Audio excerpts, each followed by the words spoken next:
friends. අද ඉතින් මට නඩු නැති දවසක් ලෑන්ඩ් රෙජිස්ට්‍රි යන්න තියෙනවා මීගමුවේ පත්තිරු වගේක් ඇප්ලයි කරන්න. ඉතින් වැඩ අඩු දවසක් හින්දා මං උදේම ගියා පල්ලියවත්තට මම අලුතෙන්ම හදපු ලස්සන මල් එක ෆොටෝස් වීඩියෝස් ටිකක් ගන්න.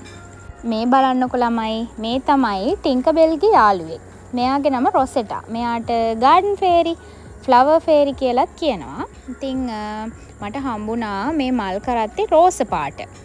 ඉතින් දැන් ඔයාලට මේ මල් කරත්තේ රෝස පාට, කහ පාට, නිල් පාට, දම් පාට වගේ පාට වලිනුත් ඔයාලට අවශ්‍ය විදියට කස්ටමයිස් කරලා ඕඩර්ස් දාන්න පුළුවන්. ඒ වගේම තමයි ටින්කබෙල් මූවි එකේ ඕනම කැරක්ටර් එකක් මේ වගේ টොප් එකකට දාලා ලස්සනට ඔයාලට කස්ටමයිස් කරගන්න පුළුවන්.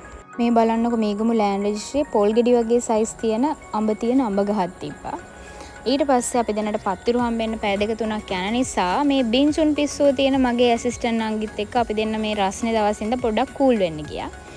එහෙමම අපිට තවත් වෙලා තියෙන හින්දා අපි දෙන්නම මීගමුව මහවීදියේ පල්ලියට ගියා පොඩ්ඩක් නිදහසේ ඔරසන් කියන්න පුළුවන් හින්දා.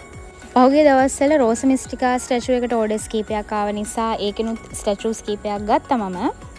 ඉතින් තාමත් අපේ පත්තිරු ටික රෙඩි නැති නිසා අපි දෙන්න පොඩ්ඩක් MD ගුණසේනක පැත්තට ගියා. පොත් ටිකක් බල ඉන්න.